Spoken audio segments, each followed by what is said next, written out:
सिद्धेभ्यः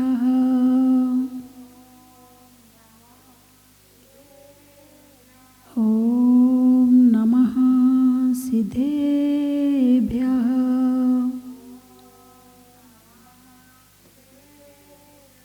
बोले खजराट श्री आदिनाथ भगवान की। भूगर्भ से प्रकटित श्री मुनि सुब्रतनाथ भगवान की। चिंतामणि श्री पार्शनाथ भगवान की। विश्ववनी श्री महावीर भगवान की। जिनवाणी माता की। परम पूज्य गुरुदेव श्री सन्मति सागर जी महाराज की। परम पूज्य गुरुदेव श्री ज्ञान सागर जी महाराज की। यस्य स्वयं स्वभावाप्तिरभावे कृत्सन कर्मणा तस्मै संज्ञान रूपाय नमोस्तु परमात्मने। धर्म स्नेह बंधुओं, इष्टोपदेश ग्रंथ का 22वां श्लोक चल रहा है। संयम करण ग्राम। संयम से इंद्रियों को वश में करो। संयम से इंद्रियों को, जैसे हाथी को वश में अंकुश से किया जाता है, घोड़े को वश में लगाम से किया जाता है ना। तो फिर दोनों बड़ा अच्छा काम करते हैं। शेर को भी वश में किया जा सकता है हंटर के माध्यम से।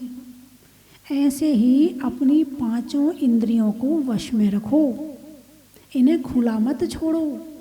कारण क्या है? हमने वश में कर लिया, अब क्या करें बताओ? तो आत्मा से, आत्मा के द्वारा आत्मा का ध्यान करो। तो क्या इंद्रियां वश में नहीं होंगी तो क्या आत्मा का ध्यान नहीं हो सकता?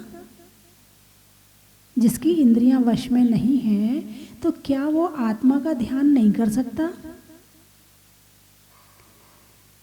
जब चित्त चंचल होगा तो ध्यान कैसे होगा? यदि मन चंचल हो तो सुई में धागा भी नहीं जाता।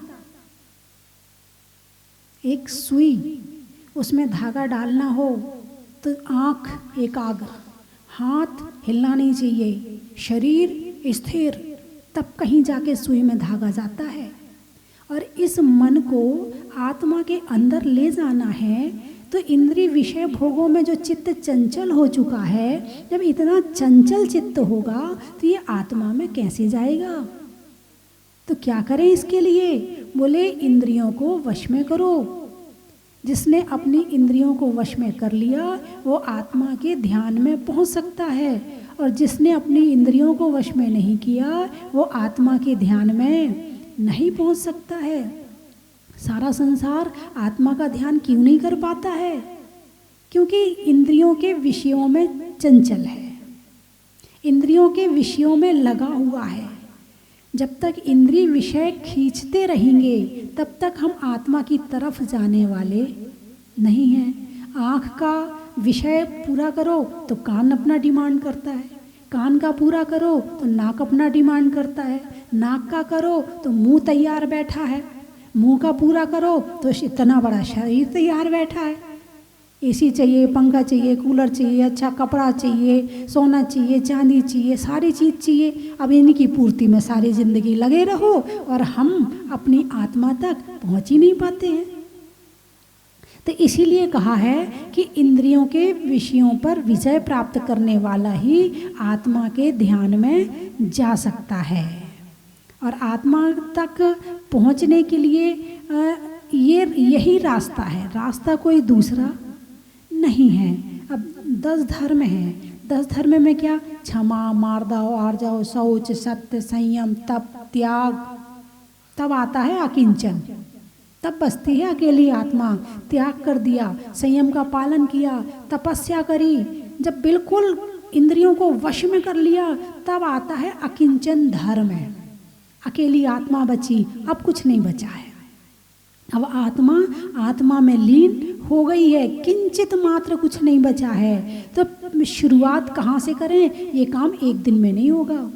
ये सोचे कि ये काम एक दिन में हो जाए तो होने वाला नहीं है। अनादि काल से चंचल चित्त है, अनादि काल से इंद्रिय विषय के भोगों में लगे हुए हैं। कोई पहली बार तो भोग नहीं भोग रहे हैं, स्वर्ग गए थे, वहाँ क्या किया? वहाँ भी भोग भोगे।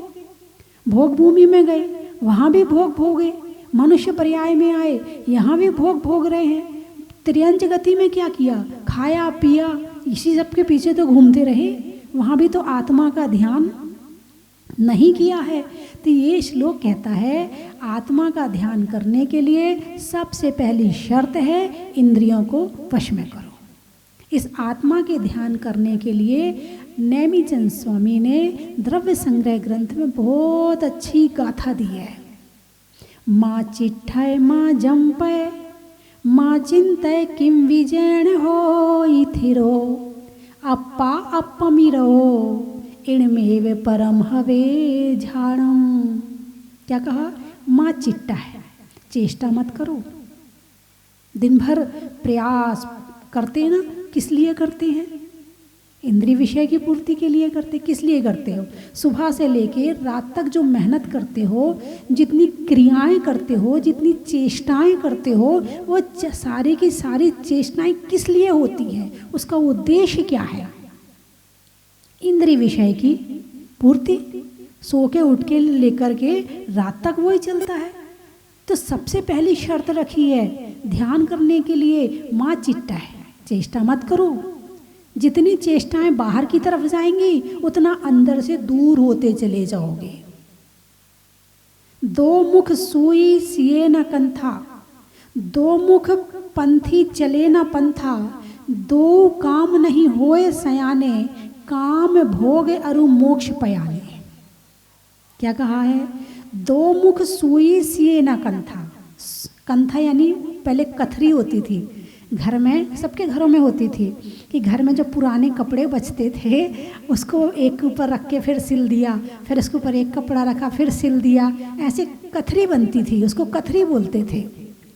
तो दो मुख सुई सिए न कंथा, यानी सुई में दोनों तरफ मुंह होंगे तो कथरी सिलने वाली नहीं है। दो मुख पंथी चले ना पंथा, यदि किसी व्यक्ति के दोनों तरफ मुंह हो तो वो एक तरफ लक्ष्य करके नहीं चल सकता है।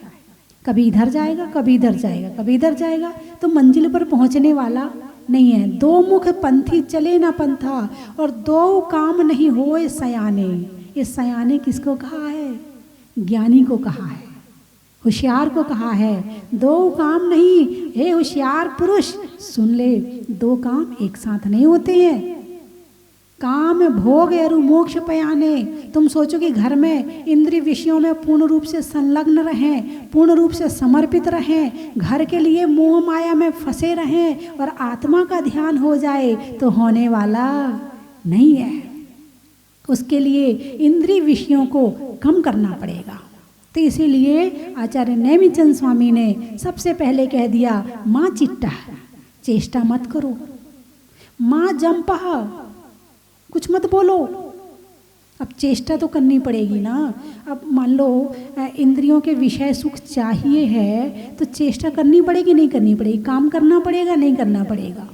दुकान जाना पड़ेगा, धन कमाना पड़ेगा, अच्छे कपड़े पहनने हैं, अच्छी ज्वेलरी चाहिए है, अच्छी कोठी बनानी है, अच्छी गाड़ी लानी है, अच्छी तुम्हें टीवी चाहिए है, अच्छा सब सामान चाहिए है, तो मेहनत करनी पड़ेगी, नहीं करनी पड़ेगी? इसके बिना मिल सकती क्या ये सारी चीज़ें?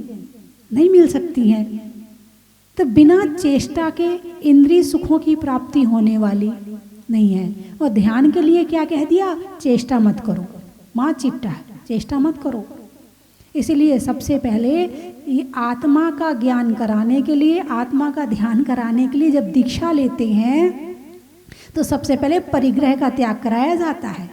भाई छोड़ो, यदि ये रहेगा तो ध्यान होने वाला नहीं है। आपने देखा होगा कि और जगह साधुओं के सामने पैसे चढ़ाए जाते हैं, लेकिन जैन साधु के सामने पैसे नहीं चढ़ाए जाते हैं। भगवान के सामने पैसे, बोलिए जैन मंदिर में कभी भगवान की मूर्ति के सामने पैसे चढ़ाए जाते हैं क्या? क्यों नहीं चढ़ाए जाते? हमारे यहाँ हर चीज विज्ञान की स्तर पे खरी उतरती है। चावल चढ़ाए जाते हैं। चावल क्यों चढ़ाया? जैसे ये चावल जमीन में बोएंगे तो दोबारा इसका जन्म होने वाला नहीं है। हे भगवान, मैं चावल इसलिए चढ़ा रहा हूँ कि मेरा जन्म मरण भी मिट जाए। और पैसे चढ़ा दिए तो क्या मतलब हुआ? भगवान थोड़ा ले लो, ज़्यादा दे दो, मतलब तो यही हुआ ना। हमारे यहाँ पैसे गुल्लक में डाले जाते हैं, पैसे चढ़ाए नहीं जाते हैं। गुल्लक में इसलिए डाले जाते हैं कि ये जो मंदिर की व्यवस्था चल रही, मैं मंदिर में आया हूँ, मैंने इस चौकी का उपयोग किया है, मैंने इस चटाई का उपयोग किया है, मैंने इस मंदिर में और भी वस्तुओं का उपयोग किया है, इस मंदिर के लिए उस व्यवस्था के लिए द्रव्य चाहिए, तो ये द्रव्य मैं इसलिए गुल्लक में डाल रहा हूँ। माली के लिए पैसे नहीं डाले जाते हैं, और माली के लिए तो कुछ भी नहीं डाला जाता है। माली को सोच करके डाल लिया कि ये माली को मिल जाए तो समझना तुमने गलत कर दिया। चढ़ाने का मतलब है भगवान के सामने, चढ़ाने का मतलब है भगवान के सामने। और भगवान के सामने जो चढ़ाया है वो क्यों चढ़ाया है? यदि मान लो माली के लिए चढ़ा रहे हो, मान लो एक मुट्ठी चावल रोज लाए चढ़ा दिया, तो भाई चल माली को मिल जाए। यदि आपने ऐसा सोचा तो ये रोज रोज मुट्ठी से डालने की ज़रूरत क्या है? उसके घर में बोरा भिजवा देते रोज की, उसकी आफत क्या है ये? तो ये हम माली के लिए नहीं चढ़ाते हैं, हम चढ़ाते हैं प्रभु के सामने अपने भाव व्यक्त करने के लिए। तो धन और पैसा हमारे यहाँ ना तो भगवान के सामने चढ़ाया जाता है, ना गुरुओं के सामने चढ़ाया जाता है। धन और पैसा चढ़ा करके यदि मान लो भक्ति करोगे तो बदले में क्या चाहोगे? धन। क्या चाहोगे? धन ही चाहोगे। अब धन चाह रहे तो धन कमाने में आकुलता, धन की रक्षा करने में आकुलता, धन चला जाए तो आकुलता। आकुलता दुख है, सुख तो है नहीं है। इसका मतलब तुमने यहाँ से आके दुख मांग लिया, सुख नहीं मांगा। तो जब दीक्षा ली जाती है, जब आत्मा के मार्ग पर चलने का संकल्प लिया जाता है, तो सबसे पहले परिग्रह का त्याग करवाया जाता है। आकुलता का कारण यही है, सबसे पहले इसको छोड़ो। धन छोड़ दिया, अब बचा क्या? यहाँ तक मुनिराज के कपड़े भी, ये भी आकुलता का कारण है। एक कपड़ा पहनोगे तो दूसरा चाहिए, अब दूसरा चाहिए तो रखने की जगह चाहिए, अब वो दूसरा वाला है तो धोने के लिए साबुन भी चाहिए, अब उसके लिए फिर समय भी चाहिए, फिर उसको सुखाने के लिए रस्सी भी चाहिए, हैं? तो मतलब पूरी गृहस्थी बस जाती। इतना सा भी परिग्रह हो ना तो उसके निमित्त से पूरा घर बस जाता है, और जहाँ घर बस गया वहाँ पर ध्यान होने वाला नहीं है। वहाँ पर तो सारी चेष्टाएं फिर सारी की सारी इंद्रिय विषय की ओर चली जाएंगी। तो इसीलिए सबसे पहले कहा चेष्टा मत करो। ध्यान करने के लिए क्या कहा? चेष्टा माँ चिंता है, माँ चिट्टा है, चेष्टा मत करो। माँ जंप है, बोलो मत। अप्पा अप्पमी रहो, आत्मा में आत्मा का ध्यान करना है तो बोलो मत, चुप होके बैठ जाओ, बिल्कुल चुप, बिल्कुल शांत। और जिसे इंद्रिय विषय के सुख भोगने हैं वो क्या चुप रह सकता है? यदि मैं 1 घंटा का मौन दे दूं तो इंसान को ऐसा लगता है कहाँ बांध दिया, यूँ लगता है कि भगवान ये कहाँ का मौन ले लिया है, ये मोबाइल आ रहा है, ये सामने वाला कुछ पूछ रहा है, ये मेरा ही मन बोलने का कर रहा है, मेरा ही मन कुछ बताने का कर रहा है, चुप नहीं रहा जाता है। जहाँ इंद्रिय विषय होंगे वहाँ चुप नहीं रहा जा सकता। इंद्रिय विषय कमाने के लिए बोलना तो पड़ेगा। बिना बोले दुकान चल सकती है क्या? बिना बोले साधु तो रह सकता है, मगर बिना बोले श्रावक नहीं रह सकता। उसे पूरी गृहस्थी चलानी है, उसे दुकान चलानी है, लेना है, देना है, काम करना है, तो बोलना जरूरी है। अब सामान आ गया, जिस सामान को आपने कमाने के लिए बोला था अब वो सामान आ गया, अब वो सामान आया, अब फिर बोलो मैंने बड़ी मेहनत से कमाया है, ये बड़ा कीमती है, ये बहुत बढ़िया है, इसकी क्वालिटी बहुत बढ़िया है, अब उसकी तारीफ करो। अब सामान आ गया, तुमने तारीफ करने में फिर बोला, फिर तुमने उसको भोगा। खाने की चीज़ है, पहनने की चीज़ है, या कोई भी चीज़ ऐसी है उसको तुमने भोगा, तो भोगने के बाद फिर शुरू हो गए, क्या स्वाद है, क्या टेस्ट आया है, अरे ये साड़ी पहनकर तो क्या सुंदर लग रही है, क्या बढ़िया लग रहा है, फिर बोलो। फिर उसके बाद अब बोल लिया, अब फिर पड़ोस में गए तो वहाँ बोलो जाकर, उसकी तारीफ करो जाके। कुछ कोई नहीं मिलता तो हम डॉक्टरों की तारीफ करते हैं, दुकान वाले की तारीफ कर देते, और कोई नहीं मिले तो नाई की तारीफ कर देते, अरे वो बहुत बढ़िया बाल काटता है, उसी के यहाँ जाना। खूब प्रचार करते हैं, खुद भोग भोगते हैं और खुद भोगों का प्रचार भी करते हैं।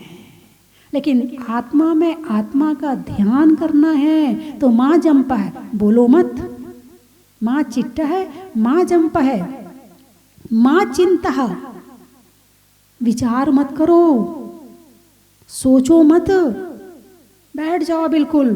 किम विजयन हो थिरो, स्थिर होके बैठ जाओ। अब कोई बोल नहीं रहा है, सोच नहीं रहा है, चेष्टा नहीं कर रहा है, अब उस व्यक्ति की स्थिति कैसी होगी? कल्पना करो, भगवान की स्थिति और उसकी स्थिति में कोई अंतर नहीं है। बात समझ में आई कि नहीं आई? भगवान कैसे बैठे? माँ चिट्टा है, कोई चेष्टा नहीं कर रहे हैं, माँ चंपा है, बोल नहीं रहे हैं, माँ चिंता, कोई चिंतन नहीं कर रहे, कोई विचार नहीं कर रहे। और जो भोग हैं उनके लिए सोचना पड़ता कि नहीं सोचना पड़ता?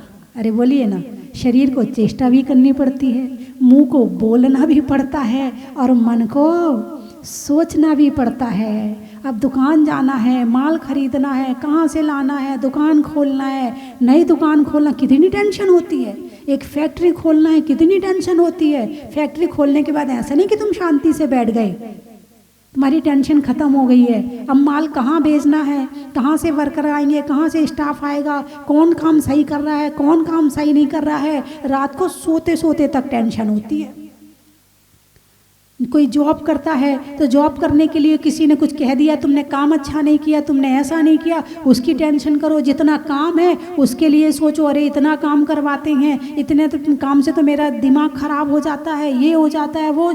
दिन भर सोच केवल विषयों के भोगों की ही रहती है। इसके अलावा एक सोच भी ऐसी नहीं होती है जो केवल अपनी आत्मा के लिए सोचा जाए। अरे सुबह सोच, शाम को सोच, रात को सोच, सपने में सोच, और इस सोच में हो जाता है डिप्रेशन। फिर डिप्रेशन की सोच में हो जाता है महा डिप्रेशन, हो जाता है दिमाग खराब। अब तो आत्मा का ध्यान कर ही नहीं सकते, पहले तो कर भी सकते थे, अब तो डिप्रेशन हो गया। सारे दिन लगता है अकेले कमरे में बैठ जाओ, मर जाओ, ये करो वो करो। मतलब विषय भोगों की चिंता इतनी ज़्यादा कर ली, इतनी ज़्यादा कर ली, मोह और राग की चिंता इतनी ज़्यादा कर ली कि अपना दिमाग अपना खराब करके बैठ गए, इतनी ज़्यादा चिंता कर ली। जबकि ये क्षणभंगुर है, आज हैं और कल नहीं है। हम इनको पकड़ने का प्रयास करते हैं और ये पकड़ में आते हैं नहीं है। बचपन आया तो बचपन में क्या किया, जवानी अच्छे से निकल जाए, इस चिंता में चला गया बचपन। अच्छे से पढ़ाई कर, नहीं बड़ा होके क्या बनेगा, इंजीनियर बनेगा, डॉक्टर बनेगा, पायलट बनेगा, अच्छे से पढ़ाई कर, तू पीछे रह जाएगा।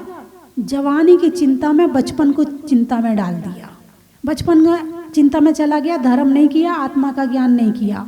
फिर जवानी आई तो फिर वो कमाई की चिंता में चला गया। पूरे समय कहाँ से कमा लूँ, कितना कमा लूँ, क्या कर लूँ, हैं। शरीर में जवानी में एक हवा भरी होती है, शक्ति होती है।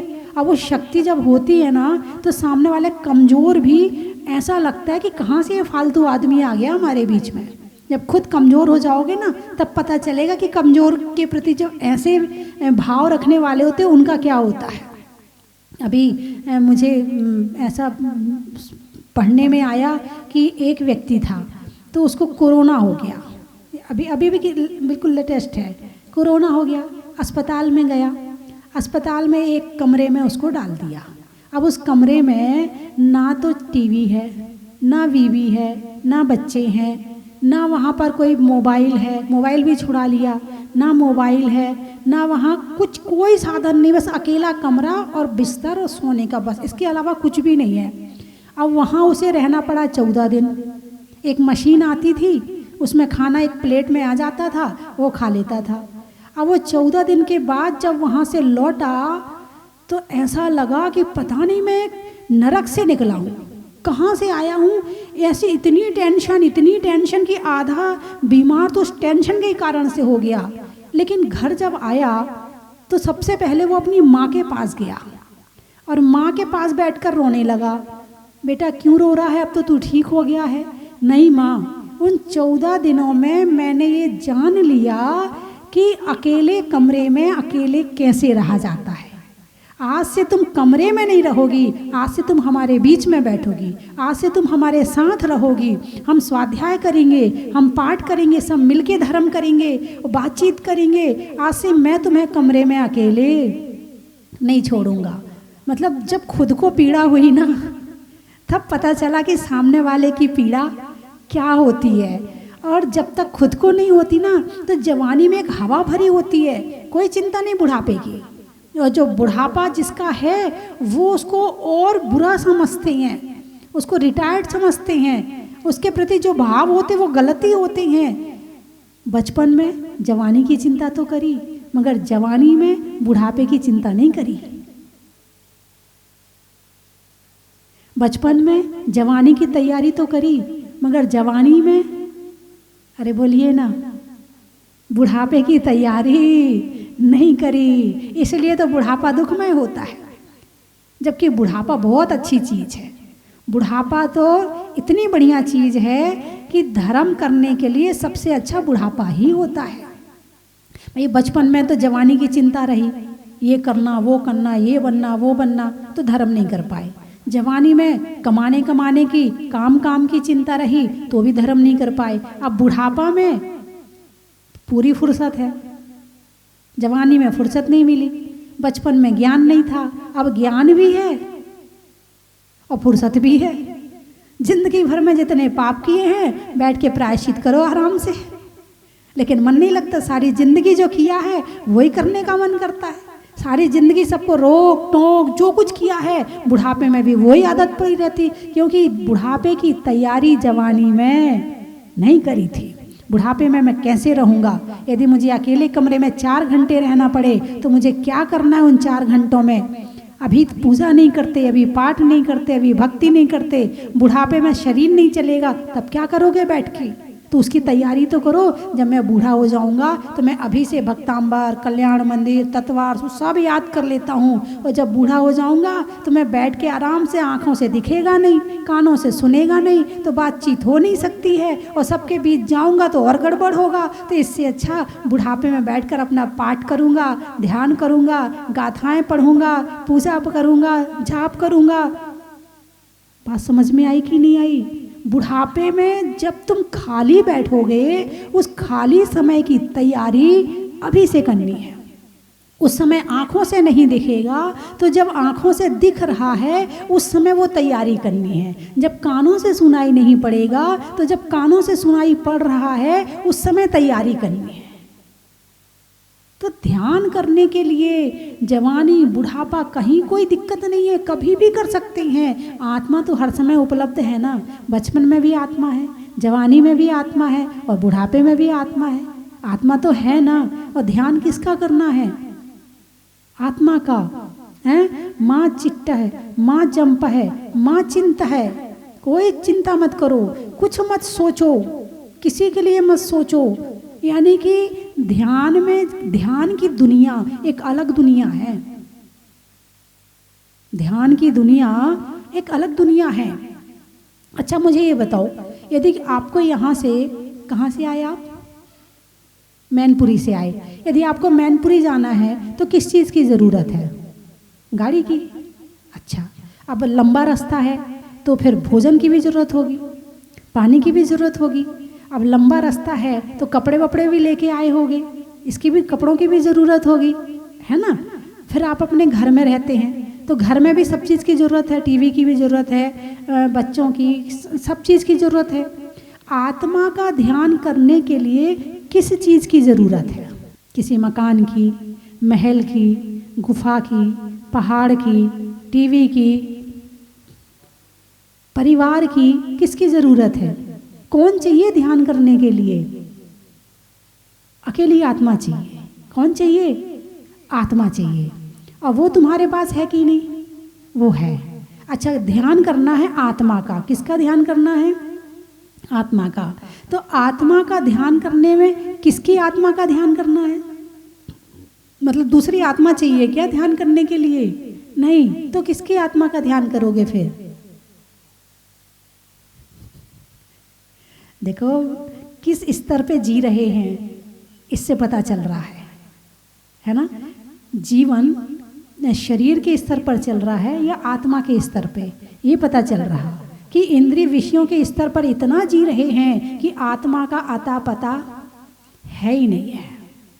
तो आत्मा का ध्यान करना है तो दूसरे की आत्मा की जरूरत नहीं है, अपनी आत्मा की जरूरत है, अपनी आत्मा की जरूरत है। अच्छा, जब ध्यान करने बैठेंगे तो इसमें किस किस को चिंतन में लाना है? परिवार को, बच्चों को, दुकान को, धन को? नहीं। फिर किसको चिंतन में लाना है? आत्मा को। किसको चिंतन में लें? आत्मा को चिंतन में लाना है। अच्छा, मतलब आत्मा को चिंतन में लाना है। आत्मा इस समय शरीर में बैठी है। कहाँ बैठी है? इस शरीर में बैठी है। लेकिन जिस समय आत्मा का ध्यान होगा उस समय ये शरीर भी नहीं होगा, ये शरीर भी छूट जाएगा। संसार में रहकर प्राणी संसार को तज सकता है। जल में कमल भिन्न है, कीचड़ में कमल भिन्न है। कीचड़ में है लेकिन कीचड़ से ऊपर है, शरीर में है मगर शरीर से ऊपर है। कब? जब आत्मा का ध्यान किया जाता है। तो आत्मा के ध्यान करने के लिए क्या क्या करना है? तो जो नहीं करना और करना, माँ चिट्ट है, माँ जंपा है, माँ चिंता किम विजयन होई थिरो, अप्पा अप्पमी रहो। आत्मा में लीन हो जाए, अप्पा अप्पमी रहो। इणमेव परम हरे हवे झाड़म, ये ही परम ध्यान है। ये क्या है? परम ध्यान है। परम ध्यान, छोटा मोटा ध्यान नहीं है, परम ध्यान है।